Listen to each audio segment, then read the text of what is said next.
want you to be there.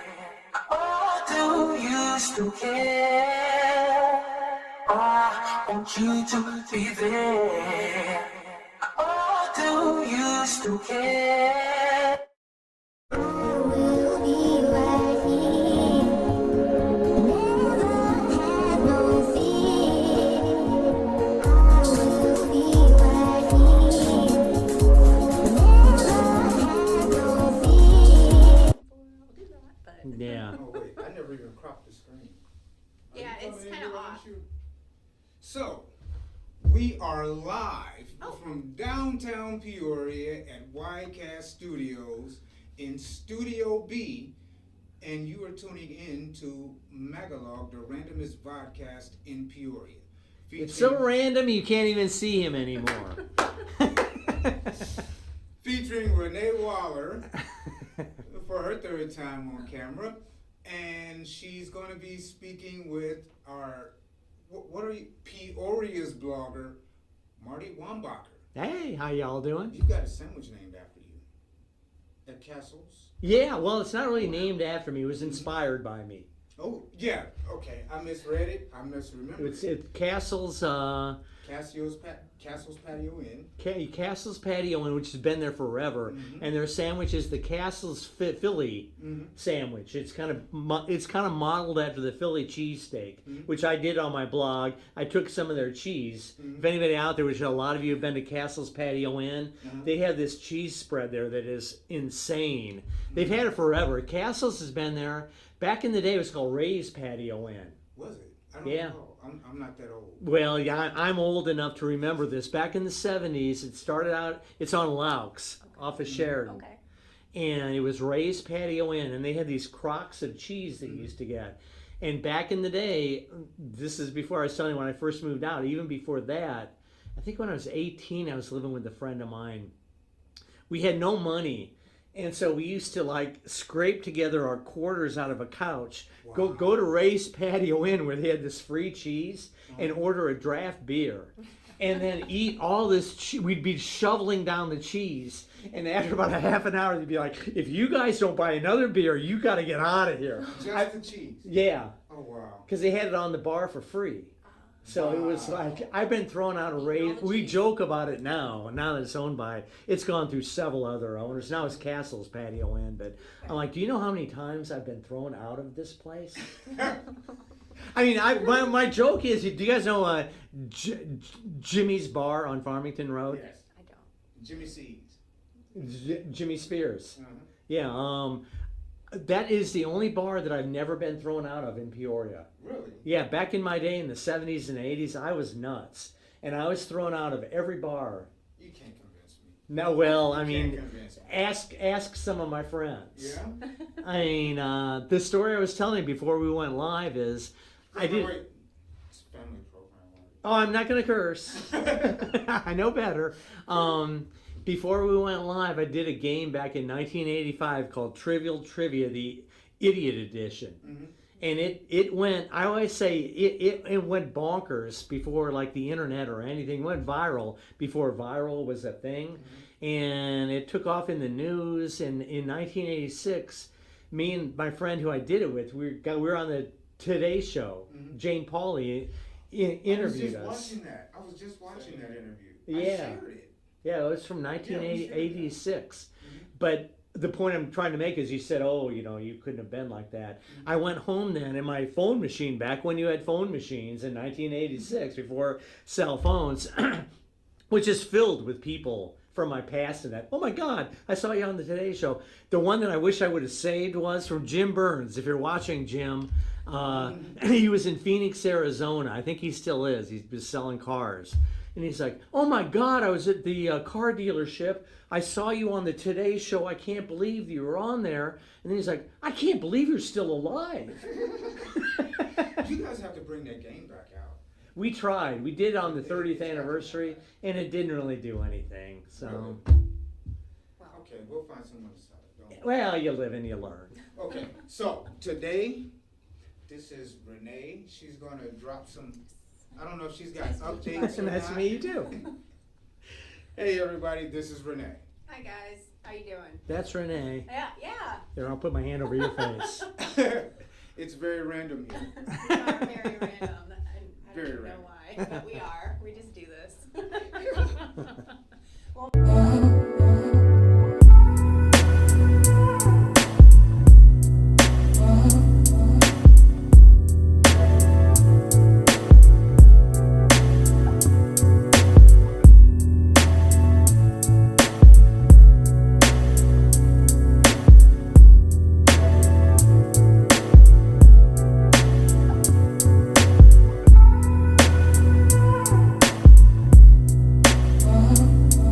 Marty, it's really nice to meet you. Nice to meet you too. Yeah. So. And you've got your selfie space. You I should do. give yourself a little plug here. Oh, okay. Yeah, I have selfie space downtown Peoria. We're actually having speed dating tomorrow night. I heard that. Now, I thought amphetamines were against the law. No. Not that kind of speed. Oh, okay. Yeah, but no, dating on speed. Oh, back in my day when you did speed dating, you would take like 3 pills and then... That probably made it more fun. But... Well, I don't know. I wouldn't say in the morning when you woke up, it was a little bit of a harsh reality. Yeah, but at least like if you're on a speed dating event, you don't have to maybe you took somebody home with you. I don't We know. won't even get into Okay. that. But how does your speed dating work?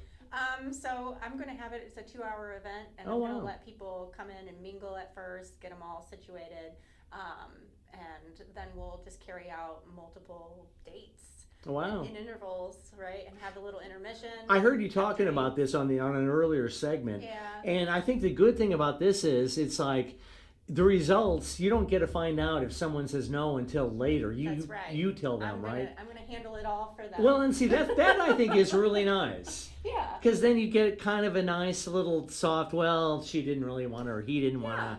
Break it to you softly. Yeah, no, that's nice. Because I've had some harsh no's in my life. And we can avoid all the harsh no's. Well, there know. you go. Yeah. I'll match them up at the end. Oh, nice. I can see why people would be hesitant. Like they're used to doing like Tinder or something like that. And See, I've never done Tinder. I don't do it either. But Yeah, I a lot don't of people even. do. I know, no, it's a big thing. I'm an old guy, so I don't. Yeah. Well, I mean, I was just learning a little bit about you when Seth asked me to do your interview, and so. He said, "Oh, you got to talk to this guy." And you're Yeah. like, oh my, no. No, it's fascinating because you've written and done stuff on Illinois, New York, nationally, and all over the place, and you still have blogs going. And how many years now have you been like blogging and writing? I mean, I started writing back. Well, I mean, back when I did the Idiot Trivia game, that was 1986. Okay. And back then, Is that I had, huh? Is that what got it started? Yeah, it is. Okay. And I had no idea that I wanted to write.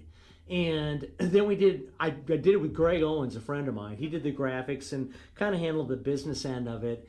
And with that, I didn't think I wanted to write. Then we did a joke cookbook called Gone with the Burp the next year. And it was like joke recipes. And I wrote a little forward to it. The guy that we said made the recipes, his name was Chef Bob. Okay. Just a Bob. fictional character that I made up. And when we did it, we just had these jokey recipes in it. I'm like, it'd be kind of funny to have the history of Chef Bob. Yeah.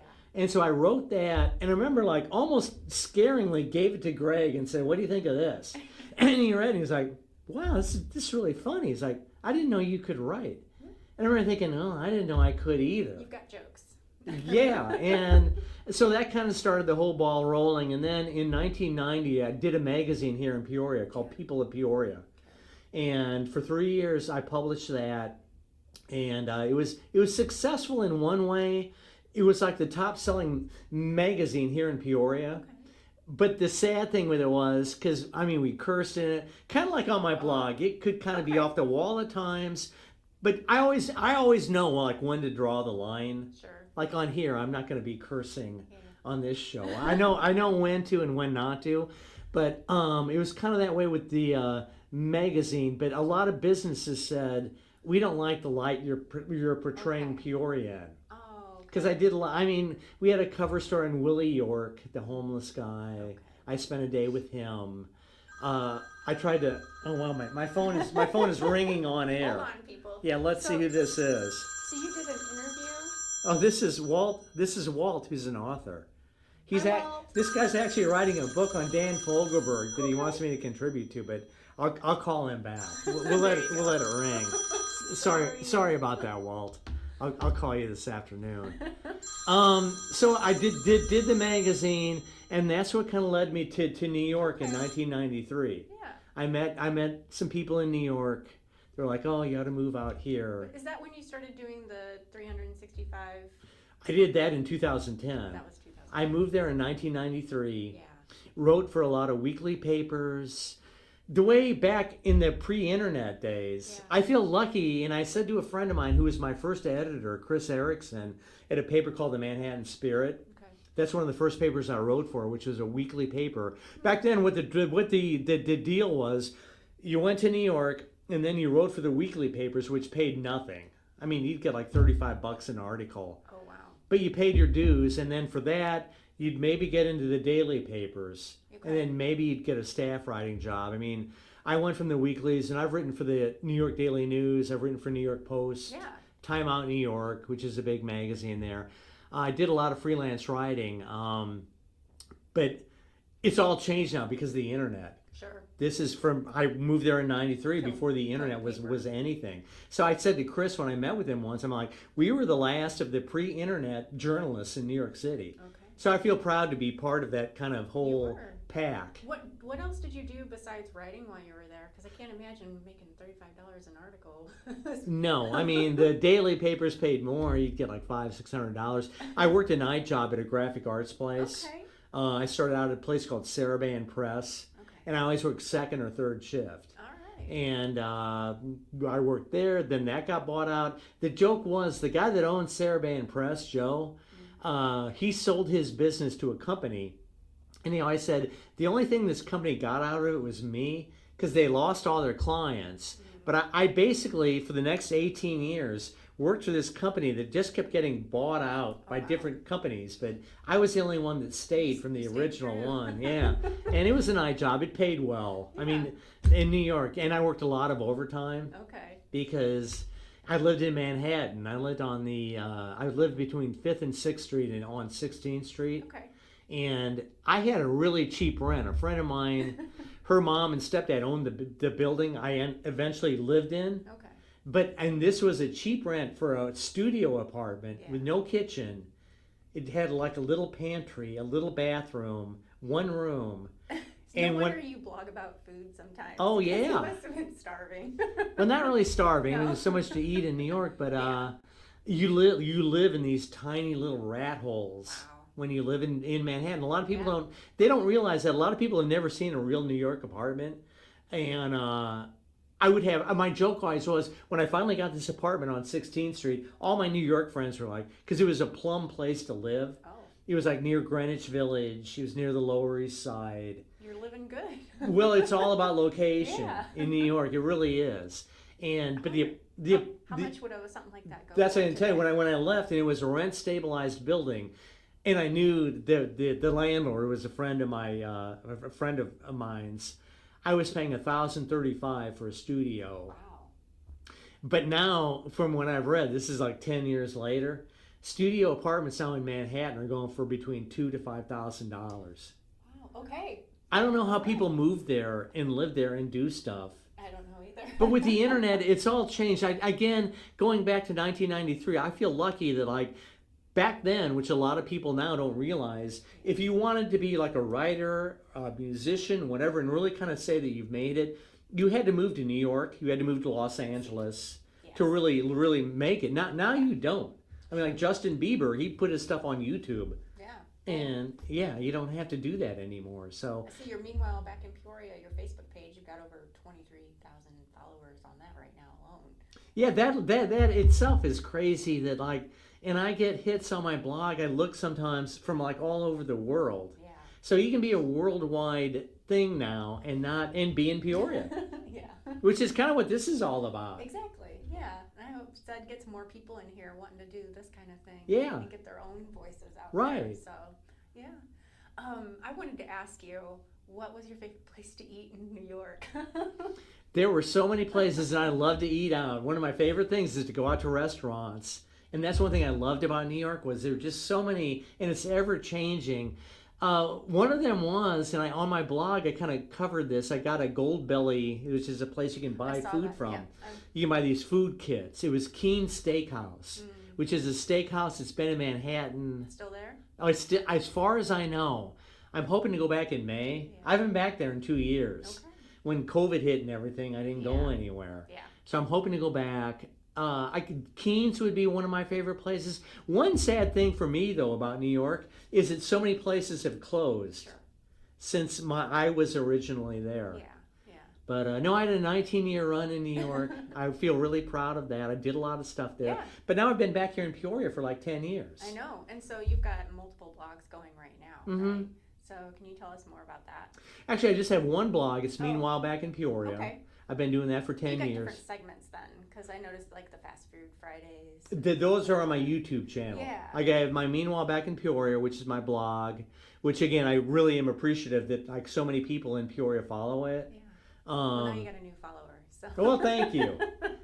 One thing, which I always feel kind of somewhat bad about saying is, but through the years, I mean, I've written a couple books, and in New York, I did some things. But whenever someone says to me, "Oh man, I just read that piece that you wrote," in the back of my mind, I always think, "Didn't you have anything better to do than to read my stuff?" So I'm always really grateful when people tell me that they read my stuff or they follow it. I really do appreciate it. Yeah. That I've also got a YouTube channel now that I started just about a year ago. Okay. I'm doing food reviews. I just started a fast food pizza review. Okay. Today. I just published that today. On Mondays we do these food tours. I'm doing chicken wings now. Okay. So I kind of on the blog and on the YouTube I do these things. I just started yesterday. I'm going to in 13 months. I'm going to 13 places that have cookies. Oh, okay. And trying a cookie every month. Went to Trefsker's Bakery, which I've done a lot of blogs from Trefsker's. One fun thing about the blog is, and kind of with this, I'm sure it's the same thing with Widecast. It's that you meet so many people, and it's so much fun. I mean, I like to meet you and hear what you're doing, and just to hear everybody's little story. I always say, as a writer, everyone, if you dig deep enough, everybody that you meet, They've got a story. they've got some kind of a story. Even ones that say, "Oh, I'm nobody" or whatever. Right. Everybody has some story, and for me it's fun to meet people and kind of dig down and find out what your story I like is. that too. And the nice thing. We've been trying to reach you about your career's extended warranty. Have you heard about Widecast? Well, Widecast is definitely here to help. We're here to help. Widecast Inc. is here to help you grow your media career. We help you plan, produce, edit, upload, distribute, and promote your content to a worldwide web and beyond. That's a lot of services covering lots of jobs, and it can get expensive, especially when you're starting out, or maybe you're not sure if this is what you want to do and you're just testing the waters. So, we've created ways to help you get it done and not go broke through the Peoria Life Collective. We have a slate of 12 show concepts designed to showcase the greater Peoria area as the best city in the U.S. to live, raise families, and grow business. These concepts are built to aid local performing artists in their careers. Add voices to local nonprofits and create more ways for for small businesses business to market and promote with the broad array of talent hidden inside the clubs, bars, and event spaces in our area. We're inviting you to take part in this ambassadorial pursuit. You can help us provide this service to our region, and we'll reduce the cost of the services you need. That's a double banger for your needs. Tap in, see where you fit. We good? Why don't you just say that? I would share some of my subs with you.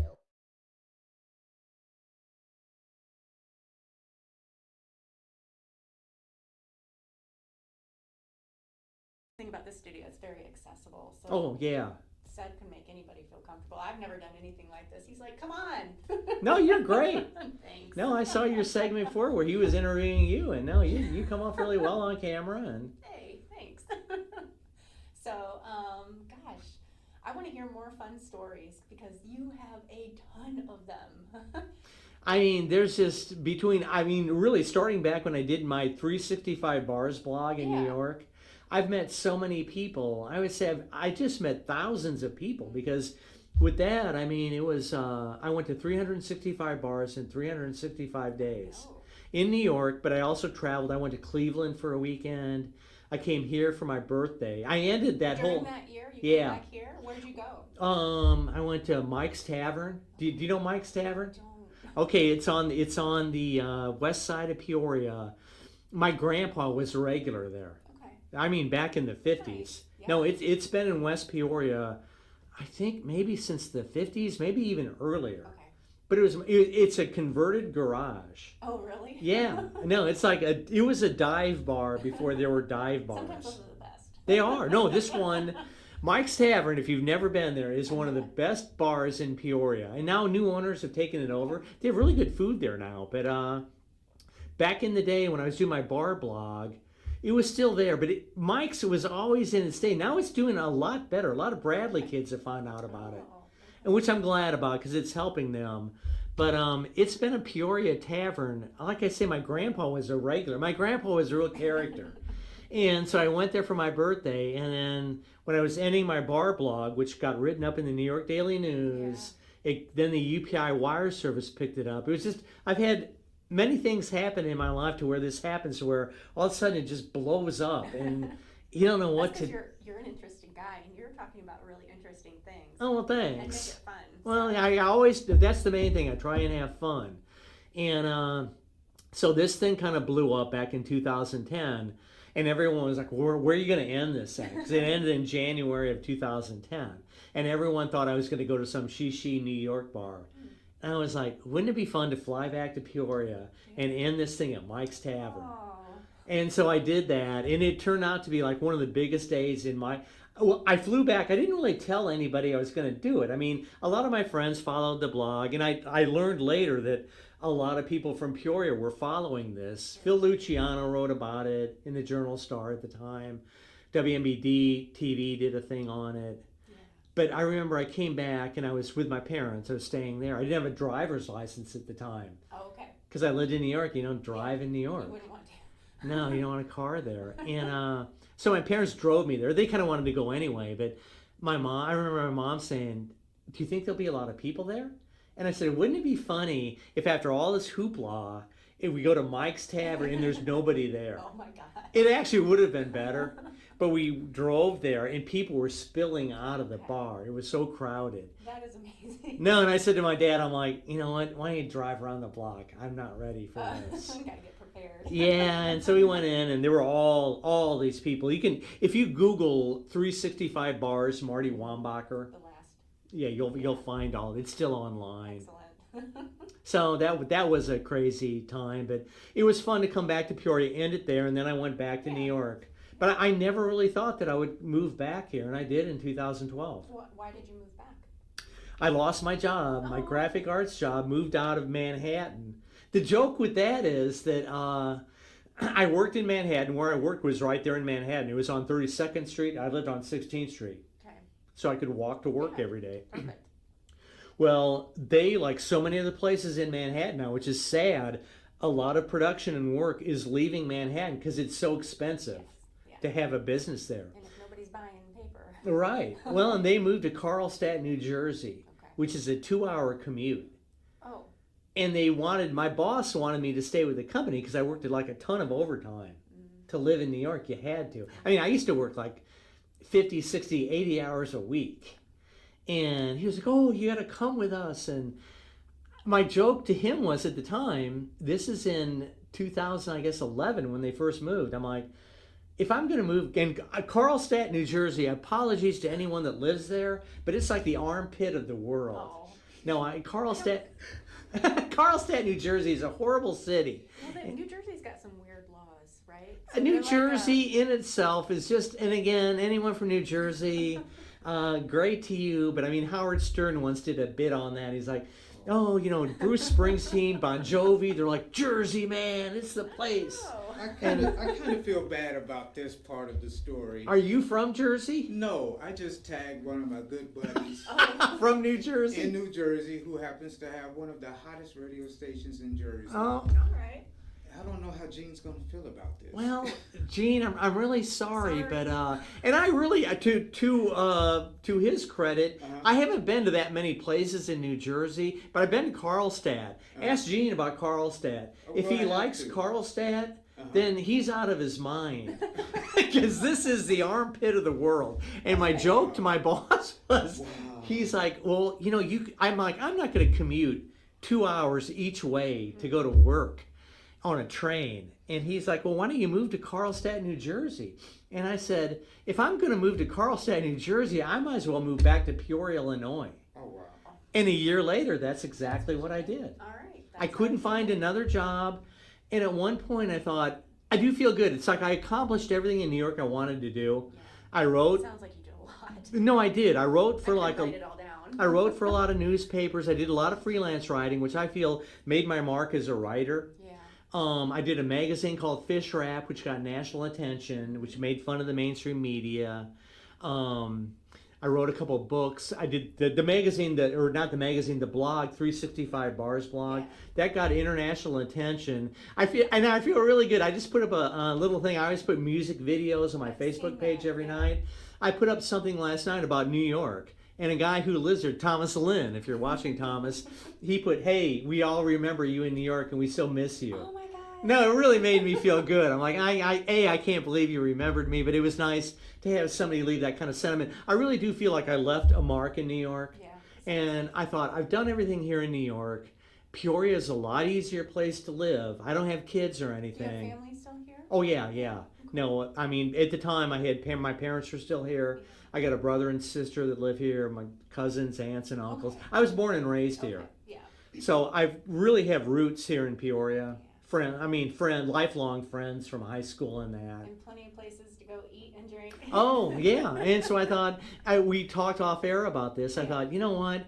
I could move back to Peoria and maybe like be king of the bloggers in Peoria. Well, I wouldn't go that far, but I'm really appreciative of all the people that read the blog. Anyone out there that reads it, I really thank all of them because coming back here, I didn't know if it would work or not. And I thought, I was really depressed in New York because I couldn't find another job. And I thought, well, you know what? Maybe I can go back to Peoria. And I thought, boy, if this blog doesn't work, I don't know what I'll do. And it worked, but I thought, well, it'll work for a year or two, and then I'll have to find something else to do. Still give you time too. But it's been 10 years now. And people, I mean, the numbers for my blog now it amazes me because on my hosting site, you can see how many like hits you get. Yes. I'll get like 20, 30, 40,000 hits a day Wow. from all over the world. So That's amazing. I know I'm really thankful for all of that. And I'm just grateful for people that read my stuff. Well, I'm glad you're back here and you Thanks. have a family to support you. And Yeah. you had all of that happen, and here you are still doing all that fun stuff you love to do. Yeah, no, I'm really grateful for all that's happened to me. Yeah. And all the stuff that I've done. I mean, I'm great. I mean, for what you guys are doing here on Widecast and Peoria Life. We're just going to keep things rolling too. No, and that's what I love to see in Peoria, and that's kind of what I try and do too. It's like I have so many people that I hear now and again say, "Oh, Peoria sucks," and this and that. No. And what I always say to them is, because I kind of was But at, you live here. well, I was at that point in 1993, Yeah. and I kind of had this magazine. I was having trouble selling ads, and I'm like, you know what? I've had it with this place, and I did. I moved to New York. So what I say to people is, if you don't like it here, then leave. Sure. But if you're here, then try and make a mark. Yes. Try and do something like you're doing with your selfie Yeah, space. exactly. Try and put fun things up here in Peoria on a local basis that people can do. Yes. I'm really anti-chain places. It's like if you can help it, don't eat at chain restaurants. It's an easy and unimaginative way It to is. start a business, a creative business. But Right. when you do something where you're creating and building it, Right. doing it all on your own, that's different. No, and it's fun, and it's what gives the city a flavor. Yeah. And makes it their own. I always say, like, if you don't support like the local coffee shops, for example, then pretty soon it's just going to be all Starbucks. Yeah. And do you really want a city that is just all the same thing? Mm. So I applaud people like you that are starting Thanks. their own business, trying to do something different here in Peoria. I support Peoria Life, Widecast that are doing these different shows and everything. Yeah. It's great. It's what I love about the He city. just wants to reach everyday people and Yeah. get them involved, and so that's what I really like about it. But my goodness, I went blank. I do that all the time. No, your stories are wonderful. And Well, thanks. I'd love to get a beer. Well, do you have one? Let's. I don't know. No, I don't think Zed has any right now, but that's okay. Can you tell me more about your Marty Monologues? You did a stage production? Yeah, I feel kind of bad about that because that has kind of hit a halt. How come? I may bring it back. COVID. Well, okay. COVID happened, and the Marty Monologues was another funny thing in my life to where this started like 18 years ago. A friend of mine, I won't say her name because she hates having attention on her, but a good friend of mine, and we both moved out of Peoria at the same time. She moved to Chicago, I moved to New York. Okay. And we used to meet, it sounds funny, but on every Christmas Eve, we'd come back to Peoria to be with our families, and we'd meet at Chili's. At Chili's? I don't know why, but we started this tradition. Okay. And we'd always meet at Chili's. And one year, this has to be 18 years ago now, she said to me, and I can't remember the actor, but it was in Chicago. She's like, oh man, this actor came to Chicago and he did a one-man show. You should do something like that. Yeah. With all your stories. And I'm like, are you out of your blanking mind? I mean, I won't curse on here. But you're good. I'm like, are you out of your blanking mind? I couldn't do something. Oh no, whenever we go to a party, as you can see, I'm kind of a motor mouth. Yeah, no, you just have that gift. Well, thanks. You But absolutely do. This is a message.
Please.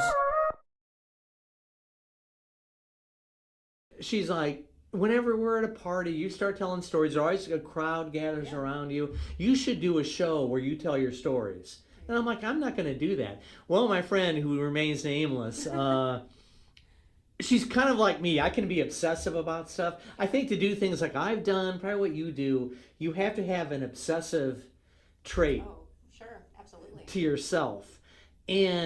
But every time I would see her, she'd come to New York usually about once a year, and we'd meet at Christmas Eve. She would always start out the conversation. I mean, this went on for like 12, 15 years. So her first words always were, so how's the show going? And I'd be like, there is no show. What are you talking about? I'm not going to do this. And it went on. And finally, when I moved back here, you know the Apollo Theater, which is right down the street from here. Right, yes.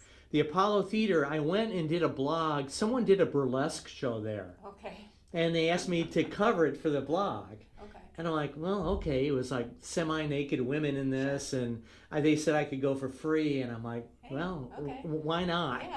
And so I went to the Apollo. But going there, I'm like, wow, it's such a grand theater in there.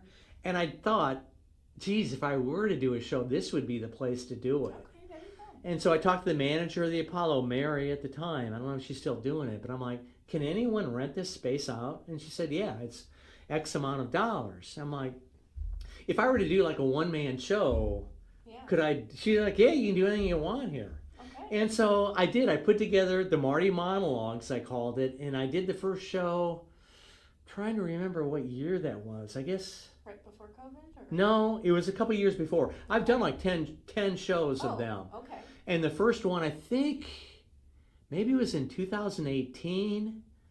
I did the first one, and again, like with my writing, and I remember saying to my friend, I'm like, I'll rehearse for this and do it, but if only like 10 people buy tickets, I'm not going to do the show. Right. Because I thought, who is going to come to this? And we ended up selling 100. The place only holds like, I think 210. The first show we sold 185 tickets. That's awesome. It was, but again, I That's thought, not normal. well, and I thought, why are these people? But it went over really well. People really liked it. And what I did, I told 3 stories, and we had Sarah Marie Dillard, Brandon Muber. They did the music. We had live music at the beginning, at the end. Jonathan Wright was the DJ. In between the stories, which people end up really liking, and I just kind of did it as an afterthought. I made sandwiches in between the stories, and then gave a sandwich to like people in the crowd. Nice. And people really seemed to like that. And so for the shows, I would always do the stories, and then in between, kind of to give the crowd a break, I would always make like a little food item. All right. And You're it full of made surprises. Well, it made the show a lot of fun. And at one point, which kind of gave me new respect for like bands, comedians, anyone that goes on the road and does that all stuff. the time. Well, I always made a joke. There's a Bob Seger song called "Turn the Page." Okay. And it's all about being on the road. And back in the day, I always made fun of it. Like, oh, how tough could that be? You're a rock and roll band, and you fly to a city, you do a sound check, you do your show for 90 minutes, then you go out to a party or whatever, and then you go to the next city. How tough could that be? Well, I thought, let me see what that would be like. And so for the second Marty Monologues, I did 3 like real actual stage productions. Okay. With different themes to them. For the second one, it was about growing up in the 60s. And it was stories about what it was like to grow up in the 60s, which I feel lucky. I'm old enough to have done that. Yeah. But it was like one of the stories where like seeing the Beatles on Ed Sullivan when I was 5 years old. Just these things that you got to experience. That was a theme of the show. And I'm like, it'd be kind of fun maybe to do it in Peoria. I've got a lot of friends in Chicago. And I thought maybe book a little theater in Chicago. Did you do all your own booking? Yeah. Wow. So I called Chicago. I found a little 50-seat theater, and called like 30 of my friends. Said, "Hey, if I do the show, will you come?" And they did. And they did. And then in New York, I found like a 60-seat theater, and again called all my friends. I'm like, "Will you come to this and buy a ticket?" And they did. So I did the show on a Sunday night here in Peoria at the Apollo Theater. And when I do them, it's like really nerve-wracking for me to do these, because it's like a 90-minute show. It's nonstop. Yeah. No, and I mean, that's why the sandwich breaks might. Well, even with those, it's like there's specific stories. I mean, I rehearse for these for 2 months in advance, but you don't know how it's going to go. Luckily, I've never bombed. It's always gone over really good. But I thought I did it in Peoria, and then on Tuesday I did it in Chicago. Did Sunday Peoria, Tuesday in Chicago, and then Thursday in New York. And I mean, my friend who wanted me to do it, she went to each gig with me, and we flew. But it's like the day of the show, you're like nervous. I saw a documentary on the Eagles, the band the Eagles, and Don Felder, who played guitar with them. Because I always wonder, I'm like, well, do people who do this all the time, do you lose this? Because the day of the show, all I am is like nervous the whole day up to the show, and I'm rehearsing. Yeah. And I don't want to see anyone. Like when we did it on the road, I would be in my hotel room the whole day, just like rehearsing it. And then you do this. It's nerve-wracking, and then you do the show, and then it goes over really good. And then we would always have a little party at a bar afterwards. Like here, we did it at Kenny's West Side Pub. Nice. And then at the party, though, everyone's coming up to you, and then it's a real rush. Do you need a moment to yourself afterwards, though? I would never have one, because I would go to the party. And I have read from like entertainers that do this on the road, and then when you're done and you go back to your apartment or you go back to your hotel room, it's like, boom, it's all over. And then it's kind of almost like a depressing moment. Very highs and lows. It is. It's a weird thing to do. And to do that for like 6 months, when I did it for a week, at the end of it, on that Friday, I told friends of mine, I said, I felt like somebody had hit me in the head with a shovel, because I did it Sunday, Tuesday, and Thursday. Yeah, and that was intense. It really was one of the most intense things I've ever done in my life. And I feel really grateful again that like people really liked it. I need to call my friend Ray. He does stand-up comedy, and he has.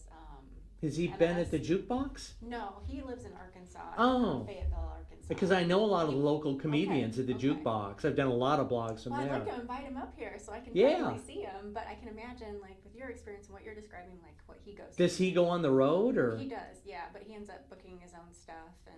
Like how often does he do it? With COVID, it kind of. See, that's what happened to me was I finally got a paying gig at Bradley. I did it for Ollie. They got hold of me. They kind of heard about it. And they're like, oh, we put on shows and that. And they paid me to do a show. Okay. And so I did a show at Bradley, got paid for it, which I really felt great about. This is in January of 2020. Okay. And so I'm calling different colleges and that in February. And then at the end of February 2020 is when COVID just went nuts. Yeah. And I actually had a gig in Milwaukee. Okay. And that got canceled because of COVID. And I just kind of put that to the side. I kept doing my blog. COVID was a strange time for me because I thought everything was shut down. And I'm like, what am I going to do? And I managed my way through that year. And I felt really good too. A lot of people said to me, thanks for because I would Did do. you find places that would stay open? Well, I found things to do, and now that I'm doing this frozen pizza thing on YouTube. Okay. One thing that I did, and I'm glad that I have some of this documented. The first night of COVID, which for me it happened, I think it was Saturday, like March 14th or something of 2020. It was somewhere around that date. Well, I went to work, found out where I worked was going to be closed. I didn't know if I was out of a job. On my blog, if you follow it, I go out to eat every Saturday night. Yes. Then every Monday, I call it Saturday night at blah, blah, blah. Right. And I go to a local restaurant. And that's really popular with people. I can tell. But that night, COVID hit that day. It's like they had the first case in Woodford County. All of a sudden, it was becoming real around this area. And I'm like, oh, man, I don't think I want to go to a restaurant. And I kind of freaked out. I went to work. And at the time, Schnucks was still open 24 hours on University. Okay. And I'm like, well, hours, wow. Yeah, it used to be. It's not. It stopped with COVID. Yeah. But after work, I worked like second shift at about 10:30. I thought, well, I'll just go to Schnucks and pick something up, and maybe try and talk about COVID. Or I didn't know what I was going to do. I would say my blog is kind of. I call it. Was trying to figure out what they were going to do. Everybody was. So I went to Schnucks, but I have pictures of all of this. It's on my blog. So I went to Schnucks unaware that like people were hoarding stuff. Oh. I go there that night and all the meat was gone. And it really freaked me out. I'm like, and I have pictures of all. So I took a picture of that, went to the toilet paper aisle, paper towels, that was all gone. People really were stocking up. They were. And so I took pictures of that, the canned goods. I ended up going to the frozen. I thought, well, I'll get a frozen pizza in right about that. Were the pizzas gone? No, they were like half there. I got a Butch's Pizza, which is what I wrote about today. I got a Butch's Pizza, local pizza, and then the thought, and this is all live on the blog. I always say my blog is kind of improv journalism, because it kind of, as it happens, I'm taking pictures and doing it. As I do the frozen pizza, I'm like, oh my God, I wonder if all the booze is gone. So I went over to the liquor section, and there was plenty of stuff there. So I bought a thing of vodka and that, and checked out. But I did a frozen pizza thing, and then for the next, half a year to a year, I just did stuff that I could do. But I felt one good thing was a lot of people said to me, thanks for continuing to do your blog, because at the time nobody was going anywhere. They're like, it's the one thing that we can do every day. Oh my gosh. So it's a weird mark in time. I have times on the blogs, whatever. I have been blogging now since 2010. Yeah. So the last 13 years of my life is online. Yeah. And it's like my life is this weird reality show where I can go back on these different blogs. Well, after Do you get Facebook memories? Then they bring you back. I never look at those. But after I did my 365 Bars blog in New York, I did two other blogs in New York. I did one called Marty After Dark. Yeah. I did another one called Tripping with Marty, where I would go on little day trips in New York. Okay. And then I moved back here. And I've done Meanwhile back in Peoria ever since. So was the Marty After Dark, did that have anything to do with visiting more bars, or what did you do? No, that was after the bar blog. After the bar blog, I did that, of course, for a year. Yeah. And I thought I'll never do another one. The deal with that was if I missed a day, I would have to start it all over again. Oh, okay. So it was a blog where for 365 days, I couldn't miss a day. Yeah.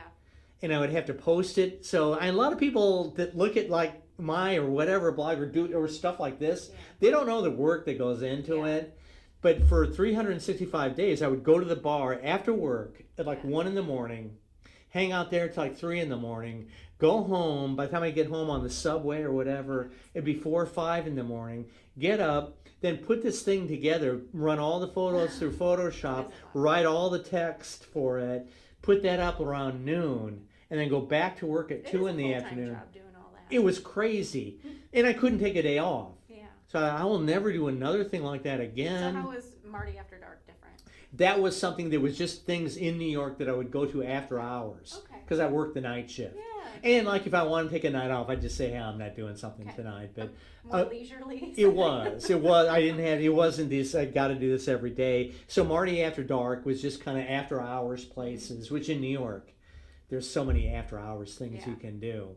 And then the tripping with Marty was just little day trips that I took. Okay, cool. And that led me into, then I lost my job. That led me into moving back here and doing Meanwhile back in Peoria. That's right. So do you do any other, anything else besides Meanwhile back in Peoria right now? Or? No, right now it's Meanwhile back in Peoria. I've got the YouTube channel. Yeah. I may bring back the Marty Monologues at some point. I just haven't, with the YouTube thing, that kind of satisfies my kind of, if you want to call it a live performance. Begin with, you don't have to do it in front of a crowd. Oh, here's my phone again. Potential spam. Which was something, potential spam has only happened in the last, couple of years? Yeah, a couple of years now. So if it's probably is spam. You know what, There's so I'll much answer and see who this is. Yeah, go ahead. Hello. This will be interesting. Hello. Hello. Yeah, this is Martin. Who is this? Oh, hi, Mary. This is Mary from Medicare. Mary, you're on live TV right now, and I've really got to go because I don't really have any interest in this. But thanks for calling. And that is how the spam calls go. I know everybody has received them. Well, now that I turned 64 last year. Now you're getting Medicare. It's all Medicare calls. This is Mary from, have you tried this plan? And it's like, so anyway, there you go. There's live TV for you. That's right. Live phone call from a Mary. Mary from Medicare. Special guest star that you never expected. Yeah, exactly. Well, Marty, it's been so nice meeting you. Nice meeting you too. Yeah, and I hope, is the Apollo Theater still running? That's one of the reasons I've kind of stopped. No, it's not right now. They shut down with COVID. Okay. And they That's had, something I'd like to do. well, and they had like a lot of fun performances there. Bands would play there Yeah. because you could rent it out, and it wasn't. I'm not going to say the price because everyone I think differed, but you could rent it out for not much money, and then whatever you wanted to charge, you kept all the box office money. So it was like, I never made a princely sum, but I would make money at every Marty Monologues, which was nice. No, they're still not open. I don't know what their story is, but I hope they open back up. Yeah. And if they do, I would probably do another Marty. It's the perfect place to do a show like that. Mm-hmm. I don't know another place in Peoria. One thing that was good about that was they didn't have a bar or anything. If you would do it at a performance space at a bar, then people are going to get drinks. And with my show, you kind of have to really listen to the stories. Yeah. You kind of got to stay put. Mm-hmm. And when you're in like a bar atmosphere, that People are coming and going. it's Yeah, hard absolutely. to do. I didn't know that. So they don't do drinks or anything No, over there. no. Okay.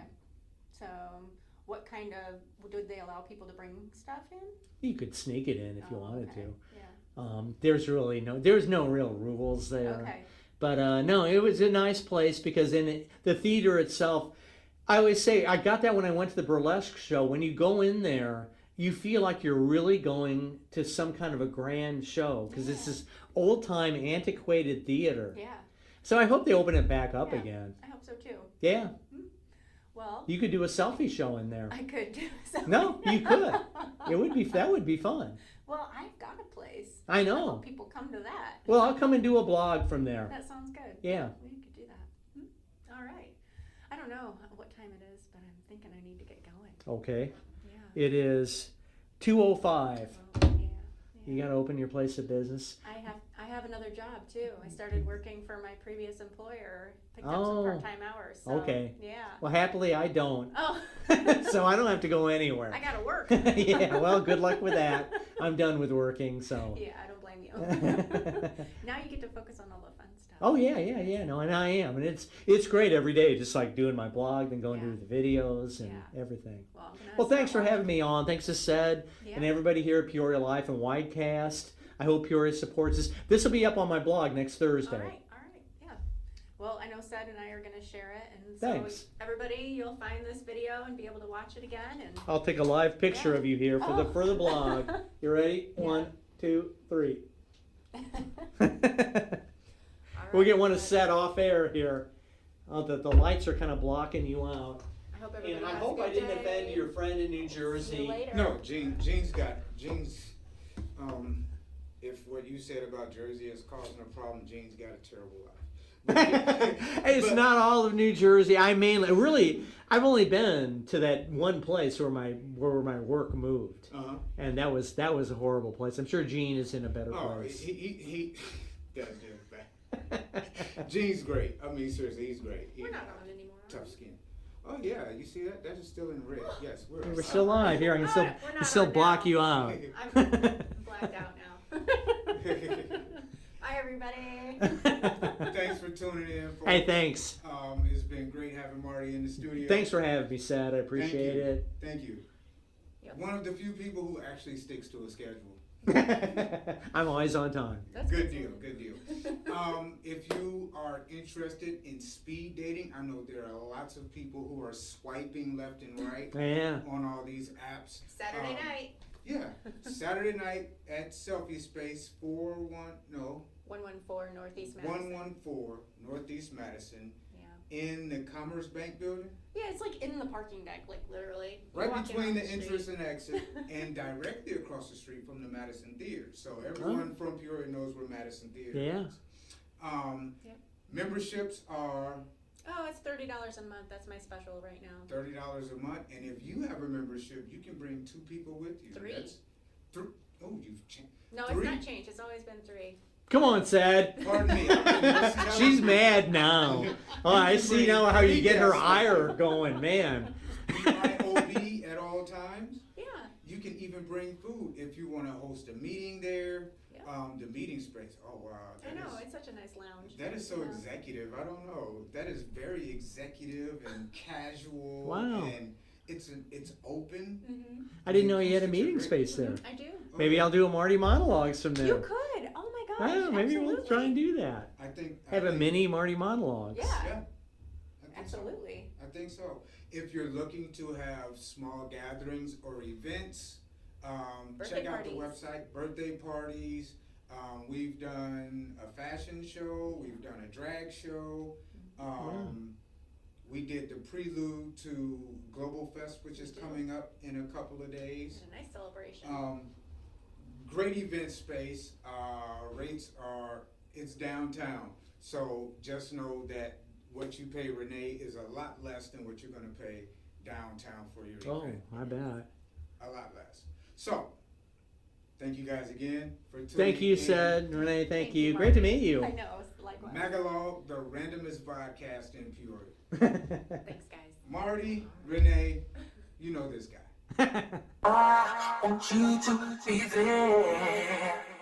Oh, do you still care? I want you to be there. Oh, do you still care?